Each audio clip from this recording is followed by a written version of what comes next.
بسم الله والحمد لله والصلاة والسلام على رسول الله أما بعد ودي زاويات في تكتاتايوች እንዴት ናችሁ ደህና ናችሁ ወይ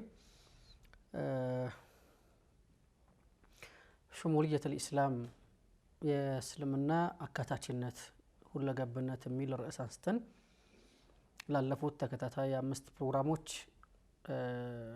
ይሄንን እየዳሰስን መቆየታችን ይታወቃል ባለፉት ተከታታይ ፕሮግራሞች በአምስቱም ፕሮግራሞች አንድን አጀንዳ አንስተን እሱም ደግሞ ሶላት የሚባለው አርካን الاسلام እሱን እናስቀድም ብለን ከአርካን الاسلام ውጪ ያሉ ርዕሶችን እናነሳለን ነገር ግን እሱን እናስቀድምና በዚህ መልኩ ተራ በተራ እንሂድ የሚል ሐሳብ አንስተን አምስቱ ተከታታይ ፕሮግራሞች ላይ ስለ ሶላት አወርተን ስለ ሶላት ዝግተናል ዛሬ ደግሞ ከሶላት ቀጥሎ እንግዲህ ከሸሃደተይን ቀጥሎ ያለው ሶላት ነው ከሶላት ቀጥሎ ስላለው ርዕሰ ጉዳይ እንነጋገራለን አንተ ኡሚና ቢላህ አንተ ሸሃዳ አላ ኢላሃ ኢላላህ ወአነ ሙሐመዱር ረሱሉላህ አይደለም አርካኑል ኢስላም ከዛ ቀጥሎ ደግሞ ወትቂመ ሶላህ ከዛ ወትኡቲ ዘካህ ዘካ ልትሰጥ ነው የሚለው ነገር አለ ማለት ነው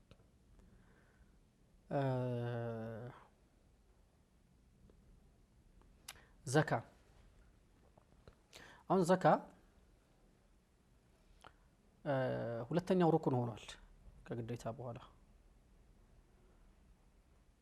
ከዛ በኋላ ጾም አለ ከዛ ሐጅ አለ አላህ Subhanahu Wa Ta'ala ሶላትን ለምንድን ነው ያስቀደመው ሶላት ከሸሃዳ ቀጥሎ ሶላት ነው ያለው የአንድ ሙስሊም ሚለይበት ነገር ነው ግን ደግሞ ሁሉም ሙስሊም ማህበረሰብ ሁሉም ሙስሊም ሁሉ በእኩልነት ሊያደርገው የሚችለው የሆነ ነገር ምንድነው ሶላት ነው ከዚህ አንፃር አላህ ሶላትን አስቀደመው ግልጽ ነው አላህ Subhanahu Wa Ta'ala ሶላትን አስቀደመው አንድ ሁለተኛ ከሶላት በኋላ የሚነሱ ያሉ ነገሮች በሙሉ ለምሳሌ አሁን ዘካል እናነሳ ነው አሁን ከዛ ጾም ይቀጥላል ከዛ ሐጅ ይቀጥላል እነዚህ አርካኖች እነዚህ የሶላት ሩክኖች ሁሉ በምን ውስጥ ይንጸባረቃሉ በሶላት ውስጥ ይንጸባረቃሉ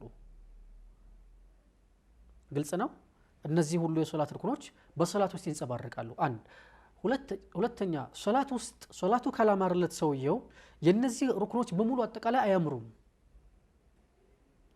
ሶስት ሁለተኛ ምናልባት ሶላቱ ተቀባይነት ካላገኘ የሌሎቹ ሩክኖች ላይ ተቀባይነታቸው ላይ ጥያቄ ውስጥ ሊያስገባበት ይችላል ግልጽ ነው ምክንያቱም ሶላት የማይሰግድ ሰው በምን ይጸበያል አልፈህሻ ወልሙንከር ይሄ መገለጫው ነው በዚህ ሁኔታ ውስጥ ያለ ሰው ደግሞ ለምሳሌ ዘካሊስት ቢል ዘካው ሐላል መሆኑ ላይ ጥርጣሬ ውስጥ ይገባል ማለት ነው ሐላል መሆኑ ጥርጣሬ ውስጥ በገባ ገንዘብ ሐጅ ማድረግ ጥያቄ ምልክት ውስጥ ይገባል ሌሎችም ነገሮች ማለት ነው አንዱ ይሄ ነው ሁለተኛ ሶላት ከግለሰብ ነፃ ጀምሮ ማህበራዊ ነፃን በሙሉ አጠቃላይ ያካተተ የሆነ ተግባር ነው ሶላት ከዛ እንደዚህ ያለ ይመጣና ዘካ ላይ ስንደርስ ዘካ ማዕናው መጥራራት ማለት ነው ወይም መጽዳዳት ወይም መጥራራት ነው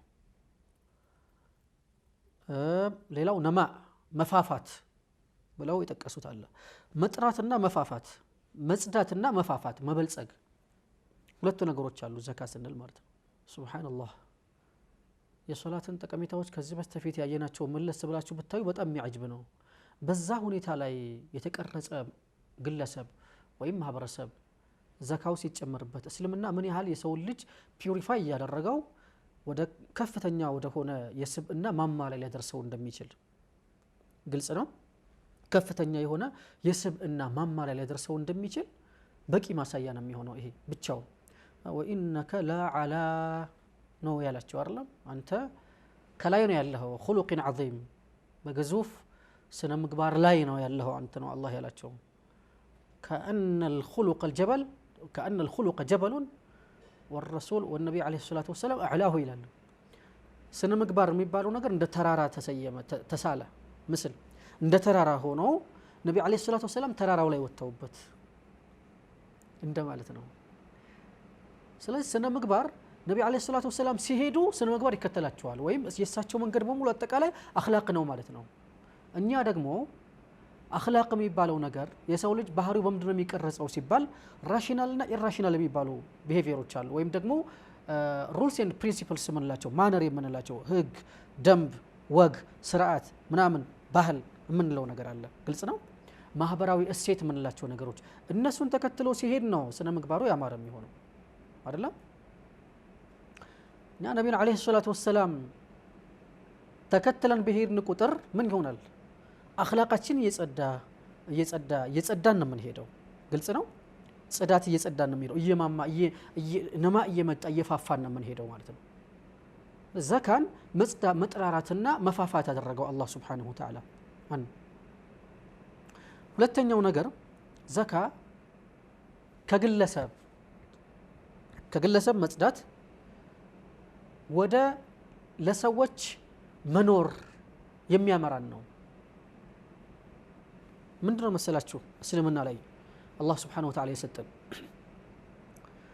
የሰው ልጅ ትልቁ ሀደፉ ምንድነው ትልቁ ማለት እዚህ ምድር ላይ መጥቶ በልቶ ጠጥቶ ምናምን ኖሮ መሄድ ነው አይደለም እኮ አይደለም ትልልቅ ሰዎች ማንነታቸው የሚለካው በምንድነው ታላቅ ሰው ነው ለዚህ ዓለም ምንድነው ኮንትሪቢዩት ያደረገው በሚል ልክ ነው አይደለም እስልምና ከራሳችን ጀምረን ከራሳችን አልፎ ለሰዎች መኖርን ያስተምረናል እስልምና ለሰዎች እንዴት እንደምንኖር ግልጽ ነው ራሳችን ውስጥ ያለውን ቆሻሻ ያጸዳ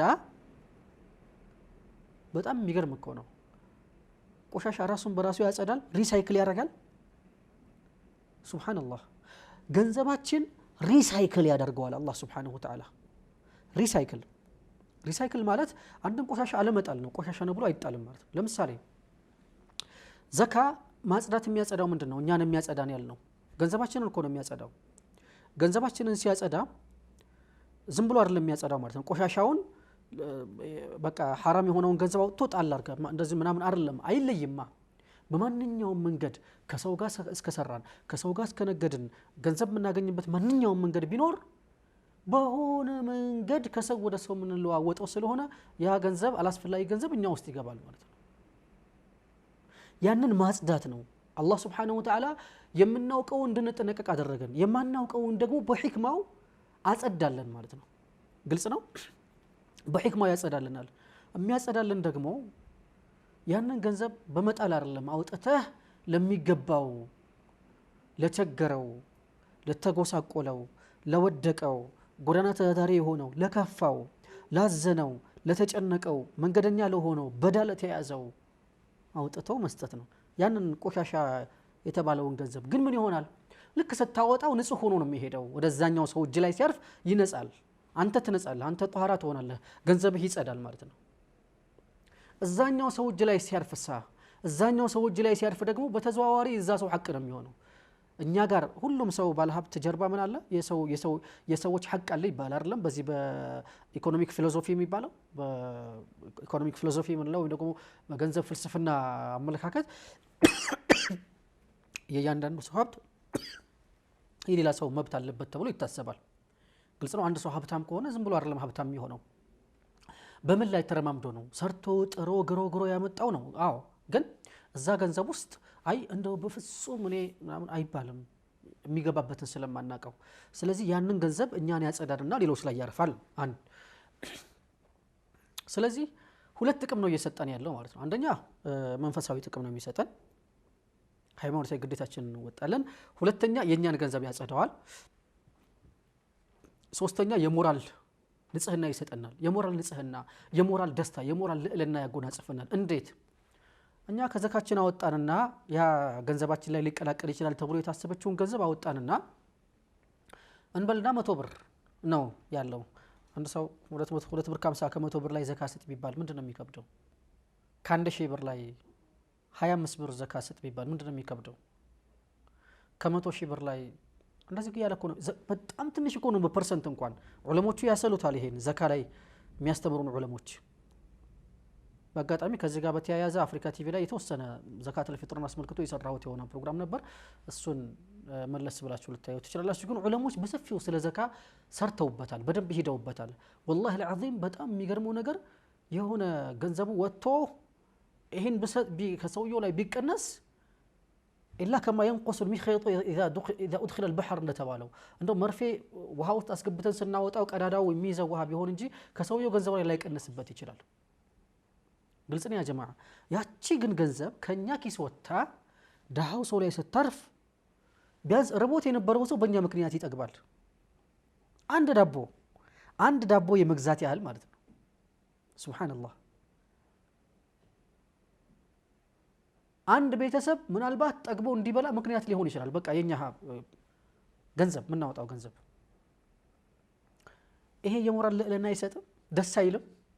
ሁሉም ሰው ዘካ በዛ መልኩ ትንሽ ያለችውን ነገር ቢያወጣ ጣል ቢያረግ የሞራል ልዕልና አይደለም። አላህ ዋጂብ ያርጎብናል፣ ግዴታ ነው እንደ ሙስሊም በስመ ሙስሊም ለመቆጠር ግዴታ ነው። ነገር ግን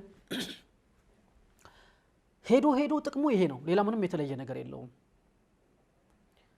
ስለዚህ ዘካ والله العظيم የመደንገግ ጠቀሜታው ፋይዳው እኔ والله العظيم ገንዘብ ያለው ሰው በደንብ ይገለጥለታል። በደንብ ማለት እንዲማ ከሆነ ብለን ነው የምናስበው እኮ አይደለም። ከ100 ብር ላይ 250 ብር አውጣ ቢባል 2 ብር ከ50 አውጣ ቢባል ምንድነው የሚከብደው? አወጣ ሰጠ፣ ከዛ ዳቦ ይገዛል እንደ 2 ብር ከ50 ያ ጀማዓ አላሁ አላ ወጀል ከባድ ነው። ሊጠቅም የማይችል ግን ለዛ ለሰው ዋጋ አለው። 2 ብር ከ50 ቢሆንም ሳንቲምም ቢሆን ዋጋ አለው። የተጎሳቆለ ሜዳ ላይ ለወደቀው ሰው፣ ላዘነው ሰው፣ ለተቸገረው ሰው፣ ላጣው ሰው ከኛ የተረፈነው ልንጥለው ያልነው ምግብ እንኳን ራሱ ዋጋ አለው። አንድ ሁለተኛ የዛ እኔ የጣልኳት እኔ እናንተ የጣልናት ስትደመር እኔ የጣልኳትና አንተ የጣልካት ወይ አንቺ የጣልሻት ይሄን ፕሮግራም እንከታተል ሲትደመር ለሰውየው ምን ይሆናል? ከዳቦ በተጨማሪ ሻይ ሊገዛለት ይችላል። ከሻይ በተጨማሪ ደግሞ እንጀራ ሊገዛለት ይችላል፣ ወይ በሽሮ ሊያበላው ይችላል። ይሄንን አላህ Subhanahu Wa Ta'ala ይሄን እንድናስብ ነው የሚያደርገን። ዋጅብ ሲባል ግዴታ ሲባል የሚጨንቅ ይመስላል እንጂ ስሙ والله العظيم ይሄንን ፋይዳ ስናስበው ደግሞ በጣም ቀልባችን ሊነሳ ይችላል። እንዴት 2 ብር ከ50 ሆነ? እንዴት አነሰ? እንዴት ይሄን ያህል አውጣ ባላለው ምን አወጣው ታዳሄማ ብለን እንድናስብ ልንገደድ እንችላለን። እንደዛ ብለው ሲያስቡ አላህ ሌላ አድቫንቴጅ ያስቀምጧል። ያ ኢማናችን ከፍ ይያለ መጣ ማለት ነው። ግልጽ ነው ያ ጀማዓ። ኢማናችን ከፍ ይያለ አሁን የሞራል ልዕልና ግልጽ ነው። የኢማን ከፍታ አመጣን ማለት ነው አይደለ? ያኔ ደግሞ ሌላ ነገር አለ፣ ሌላ አማራጭ እንመጣበታለን። ግን በዚህ መልኩ ማጽዳት ብቻ አይደለም እኮ የሚያጅባቸው።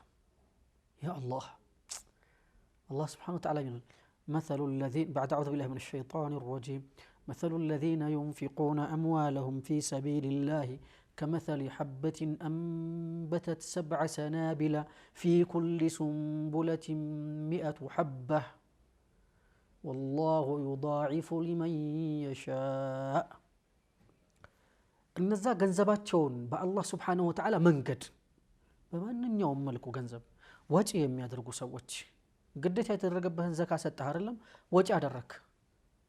ያ ገንዘብ በዚህ ብቻ የሚያበቃ አይደለም። ገንዘብህን አይደለም አንተን ብቻ አጽድቶ ዝም የሚለው መንፈስህን ያጸደዋል። መንፈስህን አጽድቶ ዝም አይልም። አቅልህን ሞራልህን ያጸደዋል። እሱም ብቻ አጽድቶ ዝም አይልም። ከጎንህ ያለውን አያችሁ ማህበራዊ ጽዳትን ያመጣል። የተቸገሩ ሰዎች ከፍ ሲሉ በልተው ጠግበው ሲያድሩ ሰዎች በዛ ምክንያት በደሃና በሀብታም መካከል የሰው አይን ራሱ ይመልሳል። አንተ ስትሰጥ ለቸገረው ሰው ስትሰጥ አሁን በአሁን ሰዓት ላይ ሁሉም የግለኛ ሆነ። ከዛ ደሃው ሰው ባይመቀኝ ምንድነው የሚገርም ነገር አለው እንዴ? እሱ እየተራበ ማንንም አይዞህ የሚል ሰው የለም። ይሄን ክፍተት ነው የምትዘጋው። ከዛ በዚህ ብቻ አትቆምም አለ አላህ Subhanahu Wa Ta'ala። አጅራቸው ከመثل حبة أنبتت 7 سنابل አንዲት ዘር የጤፍ ዘር ወይ የበቆሎ ዘር ብለን እናስበው ተከልናት፣ ወይ የማንጎ ዘር አንድ ናት ፍሬዋ ተከልናት፣ አደገችና 7 ሰናቢል 7 ቀንዘል እንዲ 7 ቀንዘል ማለት ነው። ግንዱ ላይ 7 ቀንዘል አበቀለች አለ አላህ። ፊ ኩል ሱንቡለቲን የእያንዳንዱ ቀንዘል ውስጥ 7 ቀንዘል ካለው እንደዚህ 7 ቀንዘል ካለው እያንዳንዱ ቀንዘሎች ላይ 100 ሐባ 100 ፍሬዎች አሉት ብለን አብላ አሉት አለ አላህ እንዳሉት ይቆጠራል አለ አላህ Subhanahu Wa Ta'ala። አጅሩ እንደዛ ነው የሚበዛው አላህ። ያ አላህ ግን እኮ አንድ ናት እኮ 1 ሳንቲም ሊሆን ይችላል። ግልጽ ነው። እንደ 7 ሳንቲም ይቆጠራል። እንደ 7 አይደለም 7 ሳንቲሞች 100 ዘለላ እንዳለው ፍሬ ቀንዘል ስላለ አላህ እንደ 700 ሳንቲም ሊቆጠር ነው ማለት ነው። 1 ብር ሰጠህ እንደ 700 ብር ይቆጠራል። አንዱ አጅር ደግሞ በ10 ትባዛለች ብለዋል ረሱል አለይሂ ሰላቱ ወሰለም። ይሄ ሲሆን ከዛ ይቀጥላል ወላሁ يضاعف لمن يشاء إلى الله الله ደግሞ ለሻው ሰው እጥፍ ድርብ ያደርግለታል አለ አላህ Subhanahu Wa Ta'ala። ያ አላህ እኔ እናንተ ወይኔ እናንቺ 1 ብር ሰጠን እንደዚህ ቁጭ ያደረግናት 1 ብር 1 አጅር አለው አይደለም 10 ሐሰና አለው።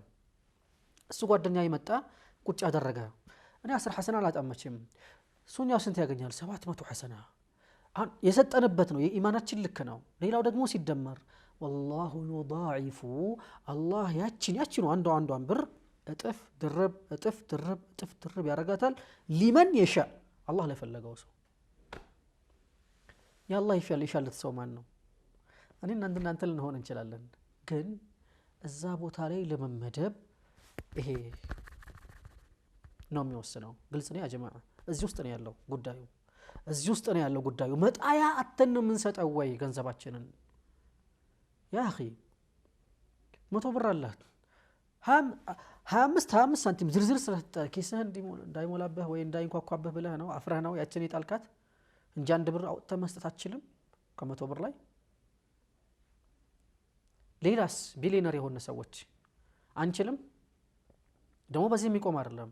ዳው ሰው ይራባል ከዚያስ የተራበው ሰው ይበላል ከዚያስ የተጠማው ይጠጣል ልብስ የሌለው ከሆነ ይለብሳል የታረዘው ሰው ይለብሳል ኢንፍራስትራክቸር መንገዶች ይሰራሉ። አሁን በፖለቲካ ቋንቋ ግብር እንደሚባለው ዘካኮስ እኮ ነው አላማው። መንገድ ይሰራበታል ውሃዎች ይቆፈሩበታል የውሃ ጉድጓዶች ይቆፈሩበታል ውሃ መጠጣት ያቃታቸው አሉ በየገጠሩ እሱ ይሰራበታል መርከዞች ይሰሩበታል መድረሳዎች ይሰሩበታል መስጂዶች ይሰሩበታል የታመመ ሰው ይታከምበታል። አንድ ቋት ቢኖር አንድ እንደው በቃ አሁን ለምሳሌ አሁን መጅሊስ ሲባል መጅሊስ የሚያሰባስብ ቢሆን ኖሮ ይሄን ስራ የሚሰራ ቢሆን ኖሮ እንደዚህ እኮ ነው የሚደረግበት። የልማት ስራዎች ናቸው እኮ የሚሰሩበት። አንተ ለዛ ነገር አህል አድርጎ አላህ ስላጨህ አላህ ሲያጨህ አላህ ስላጨህ አያስደስትም? እሺ አንድ ወንድምህ ደሃ ስለሆነ አላህ አላጨውም እሺ ለዛ ነገር አንተን ግን ሀብታም አደረገ። ለምንድን ነው ያደረገ? ከያንዳንዱ ጸጋ ጀርባ ምን አለ? መልእክት አለ እኮ። አላህ ሲያጭ አላህ ሀብታም ሲያደርግ ዝም ብሎ እኮ አይደለም እኮ ሀብታም የሚያደርግህ እኮ የሆነ ዓላማ የሆነ መልእክት እየነገረህ እኮ ነው። ስለዚህ አንተን ነው አላህ ያጨህ። መስጂዱ ሲሰራ ሲባል ባል አህለል ኸይሮች የታሉ ይባላል አይደለም? ለምንድን ነው የሚባለው? አህለል ኸይሮች እኮ ሲባል እኮ ብዙ ሰዎች መስጂድ ላይ ዳዕዋ ምናምን ሲደረግ መርከዝ ላይ ምናምን አይተን ከሆነ እኮ አህለል ኸይሮች ምናምን ነው አይደል ውስጣችን ላይ የሚመጣው። አህለል ኸይር ማለት ከትንሽ ነገር ይጀምራል፣ ግን በአብዛኛው አህለል ኸይር ሲባል ባለሀብቶች ናቸው አቅል ውስጥ የሚመጡት። አህለል ኸይር ስለመስጂድ ከፍ ያለ የሆነ ፕሮጀክት ስናስብ ታዲያ አንተ ሀብታም ከሆንክ አንተ ሚሊዮነር ከሆንክ አንተ ቢሊዮነር ከሆንክ በሀገራችን ካለው የኑሮ ውድነት አንፃር አላህ ከመረጠህስ አልሐምዱሊላህ ያስብለው። አላህ ከመረጠህስ ተወው፣ ሌላው ዘካህን አውጣው። በቃ አላህ መርጦሃል፣ ዘካህን አውጣው። ያ አኺ አንተ ገንዘብህ ይጸዳል፣ አቅልህ መንፈስህ ይጸዳል፣ ጀሰድህ ይጸዳል። ከዛ ወገንህ የተራበው ይበላል፣ የተጠማው ይጠጣል፣ የታረዘው ይለብሳል፣ ውሃ የሌለው ውሃ ያገኛል፣ ውሃ ይቆፈርለታል። መድረሳ ያጣው መድረሳ ያገኛል፣ መስጂድ የፈረሰበት መስጂድ ይገነባበታል። መስገጃ የሌላቸው መሻይኾች ምን ይሆናሉ? ቁጭ ብሎ ተረጋግተው ደረሶቻቸውን ሳይለፉ በየመርከዞቻቸው አንድ ቦታ ተቋቁመው ቂራአት እንዲቀራ ምክንያት ይሆናል። በጣም ብዙ ፋይዳ እኮ አለው። ይሄንን እኔን ሳይመርጥ ቀርቶ አንተን ከመረጠህ ያ አኺ አንቺን ከመረጠሽ እሳ ሰዋት ከዚህ አስቀጥሎ እኔን መረጠኝ። والله العظيم እስኪ ቆመን እናስበው እስኪ። በጣም እኮ የሚያጅብ እኮ ነው። እንትን والله يضاعف لمن يشاء ማለት ይሄ ነው። አንተ ይሄንን ፕሮግራም ስንሰማ መስማት ብቻ አይደለም፣ አንድ ወጪ ስታደርግ والله يضاعف لمن يشاء በአህመድና ባንተ መካከል ያለው ልዩነት በቃ ይሄ ነው። በኸድርና ባንተ መካከል ያለው ልዩነት፣ በአብዱላህና በሙሐመድ መካከል ያለው ልዩነት ይሄ ነው። ይሄ ኢማን ልዩነት እኔ በጣም ደስ የሚለኝ በየብዙ ፕሮግራም ሲያቀርቡ ታውቁታላችሁ። ኡስታዝ አብዱልፈታህ ሙስጠፋ አንድ ሚላት ነገር አለች። የሰው ልጅ በገንዘቡ ልክ አይደለም የሚሰጠው ይላል በኢማኑ ልክ ነው والله በጣም የሚወድለት ንግግሩ ናት በገንዘቡ ልክ አይደለም የሚሰጠው በኢማኑ ልክ ነው اخي በኢማኑ ልክ ነው የምትሰጠው والله ነው ሁለቱም ጓደኛ ወንድምህ አንተም ሚሊዮነር ነህ ጓደኛህም ሚሊዮነር ነው ግን አጅራችሁ ይለያያል ለምንድነው የሚለያየው አንተ የተሻልክ ሰው መሆን አትችልም الله والله يضاعف 5 ሳንቲም ስጥ አንድ ብርም ስጡ ያ ጀማዓ ለሁሉም ኸይር ስራ ምትሰጠውን ኸይር ስራ ስጥ ግን ሁሌ ስንሰጥ ማሰብ ያለበት ምንድነው والله يضاعف لمن يشاء الله ለሻለት ሰው ለመረጠው ሰው እጥፍ ድርብ ያደርግለታል ከሚባለው ሰው አንሆንም መሆን ያቀተሻል መሆን ያቀተሃል ይቻላል እኮ በቃ ቀልብን ማጽዳት ነው ለአላህ ብሎ መስጠት ነው እንዴ እና አይሻ ረዲየላሁ ዐንሃ እና ፋጢማ እኮ ሳንቲም አጥበው ይሰጡ ሽቶ አድርገው አጽድተው እኮ ይሰጡ ነበር እዛኛው ሰው ላይ እጅ ላይ ሲያርፍ አረፈ ማለት የአላህ እጅ ላይ እንዳረፈ ይቆጠራል ብለዋል ነብዩ አለይሂ ሰላቱ ወሰለም ያ አላህ ሽቶ ቅብተው ይሰጡ ነበር ለምን فينميها الله يربطال يبازاتال كما ينمي احدكم አንደኛችሁ ማሳውን እንደሚንከባከበው እንደሚኮተኩተው አላህ እየኮተኮተ ያራባለታል በዚህ ይሆናል ማለት ነው አንዱ ያ አላህ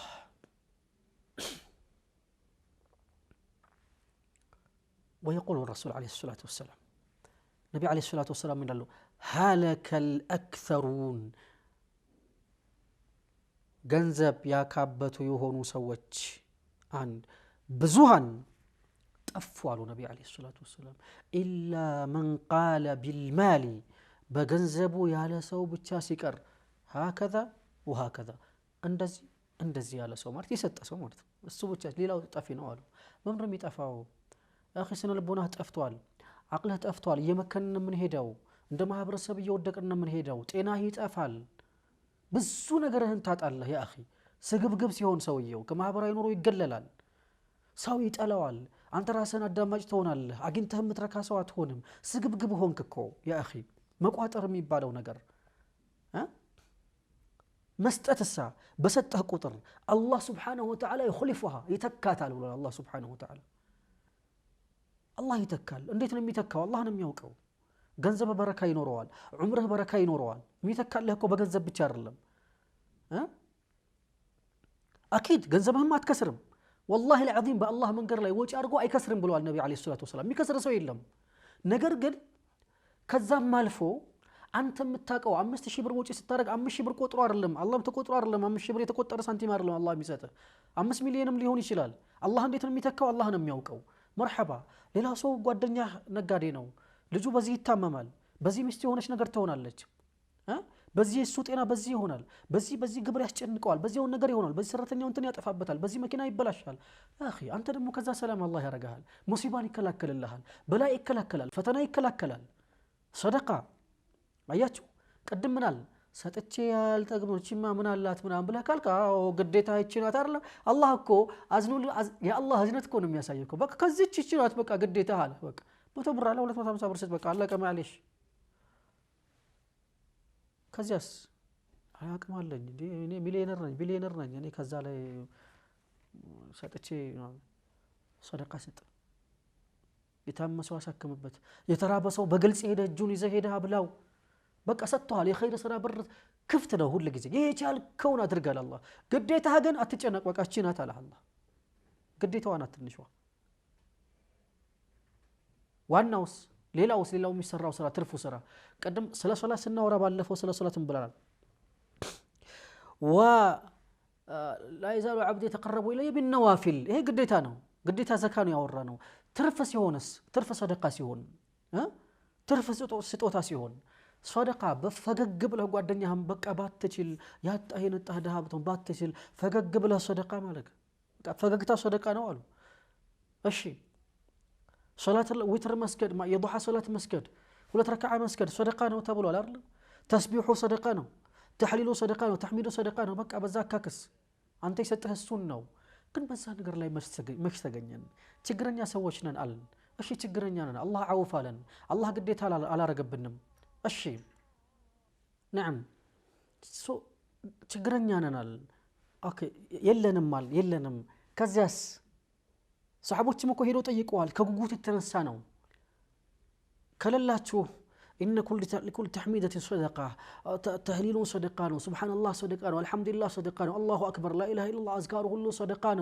صلاة الضحى صدقة فقبلوا وندم جنين صدقة مردات بقلبة مردات صدقة بزواينة بحساب مردات بأوقات مردات ببسونا قرناكم من ردوا أرلا يقول لا صدقة الله كسد أنسجانا لليرو شرك هذا الرجل صدقة يبادل ግልጽ ነው ያ ጀማዓ ስለሰጠን እንዲሚያረጉ ሰዎች አላህ ይተካላቸዋል ጉልበትህ ከሆነ የተካው የበለጠ ሐይ ትሆናለህ ትበረታለህ ጉልበትህ ይጨምራል ዕውቀትህ ከሆነ የሰጠኸው ዕውቀትህ ይጨምራል ያኮ ነው ሌላ ማዕና እኮ የለውም እኮ በሐሳብ ከሆነ ያካፈልከው ጥበበኝነትህ ይጨምራል ማዕናው እኮ ይሄ ነው ያ ጀማዓ አላህ በረካ ያደረገበት ይሄዳል ሁሉም ነገር ላይ የተጨመረበት ይሄዳል እድሜ በረካ ይኖረዋል ልጆቼ በረካ ይኖራቸዋል ጤና በረካ ይኖረዋል እናት አባት ቤተሰቦቼ ይሆናል ጓደኛ ይወጣልሃል ያሰብከው ሁሉ ነገር ሁሉ የተሳካ ይሄዳል ገር በገር ይሆናል ዱንያ አጠቃላይ ላንተ ይከፈትልሃል አለሽ ትልቁ ነገር እኮ ይሄ ነው ምን ችግር አለ በቃ ከዚህ ውጭ ሰደቃ የሚሰጡ ሰዎች እንደዚህ ናቸው ኑር ናቸው እሳት አላህ Subhanahu Wa Ta'ala ይከላከልለታል ብለዋል ነብዩ አለይሂ ሰላቱ ወሰለም بشق تمر በግማሽ ተምር يوم القيامة እሳት يوم القيامة ብቻ አይደለም የዱንያ እሳት ራሱ አላህ ይከላከልልሃል በሽተኞቻችሁን በሰደቃ አክመዋሉ ችግሮቻችሁን በሰደቃ ፈተዋሉ ሰደቃ በጣም ትልቅ መፍትሄ ነው ያለው ኢንሻአላህ ለዛሬ ሰዓት በያለቀ ነው መሰለኝ በሚቀጥለው ክፍለ ጊዜ የዚሁን ክፍል 2 ይዘን መንቀርብ ይሆናል ለዛሬ በዚህ እናጠናቅ وبالله التوفيق والسلام عليكم ورحمة الله تعالى وبركاته